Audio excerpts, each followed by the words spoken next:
నమస్తే. ఆపరేషన్ కగార్ పైన మనతో పాటు మాట్లాడడానికి బీజేపీ పార్టీ సీనియర్ నాయకులు ప్రకాష్ రెడ్డి గారు ఉన్నారు. మాట్లాడదాం. సో చెప్పండి, ఆపరేషన్ కగార్ అనే కర్రగుట్టల కంప్లీట్ కేంద్ర బలగాలు నిండే. సో దీనిపైన ఏమంటారు? అసలు అది అలా చంపడం కరెక్ట్ కాదని చెప్పి వామపక్ష పార్టీ నాయకులు కావచ్చు, ప్రజా సంఘాల నాయకులు చెప్తా ఉన్నారు.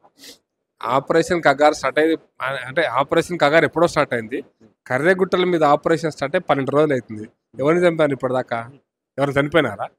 పోలీసులకి దెబ్బలు తగిన తప్ప పోలీసులే పాపం డిహైడ్రేషన్ అయిన తప్ప ఎవరు చనిపోయినారా?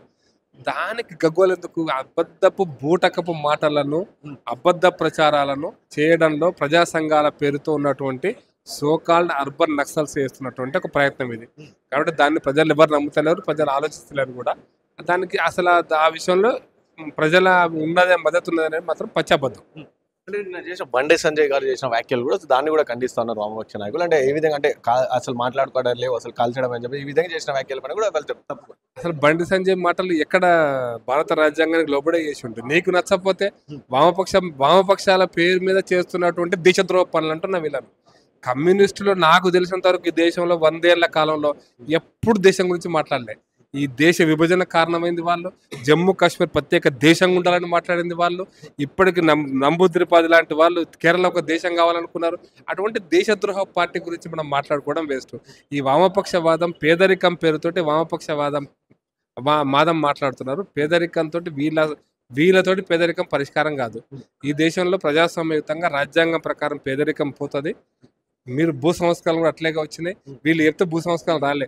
వీళ్ళు పుట్టక ముందు, ఈ ప్రపంచంలో కమ్యూనిస్ట్ పార్టీ పుట్టక ముందు, మార్క్సిస్ట్ పుట్టక ముందు ఈ దేశంలో భూ సంస్కరణలు జరిగినాయి. ఈ దేశంలో జరిగినాయి. పేదవాళ్ళ ఆకలి గురించి ఆలోచించింది దేశం. ఈ దేశం గురించి వాళ్ళకి తెలియదు. తెలియకపోతే మనం ఏం చేస్తాం వాళ్ళ గురించి? వామపక్ష సిద్ధాంతం పుట్టక ముందు, మార్క్స్ పుట్టక ముందు ఈ దేశంలో మంచి పరిపాలన ఉండింది. భూమి పంచబడింది, పేదలకు సహకరించబడింది. కాకతీయ చిన్న ఎగ్జాంపుల్, కాకతీయుల కాలంలో చెరువులు వేసిరన్నారు. మార్క్సిస్ట్ చెప్తే వేసినారా? మార్క్స్ చెప్తే వేసినారా? కాకతీయ చెరువులతోటి వ్యవసాయం చేసినామన్నారు. మార్క్స్ చెప్తే చేసినారా?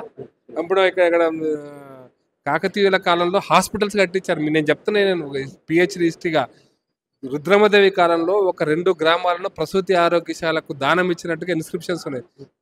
అవి ఉన్నాయి, శాసనాలు ఉన్నాయి. అంటే నువ్వు చెప్తేనే హాస్పిటల్ కట్టించారా? ఆడ కొలనిపాకలో జేనెళ్ల కాలం నుంచి హాస్పిటల్స్ ఉన్నాయి. ఆడ నువ్వు చెప్తేనే అప్పుడు హాస్పిటల్ కట్టారు. సర్జరీస్ అయినాయి. ఆడ శస్త్రచికిత్సలు చేసినా చెప్పినారు. నువ్వు చెప్తే చేసినారా? స్కూల్స్ నువ్వు పెడితే చెప్పినారా? నువ్వు మార్క్స్ సిద్ధాంతం వాళ్ళు చెప్తే స్కూల్స్ పెట్టినారా? ఈ దేశంలో పేదల పట్ల, పేదల గురించి ఆలోచిస్తే మార్క్సిజం ఎప్పుడో మార్క్సిజం లేనప్పుడు ఆలోచించారు.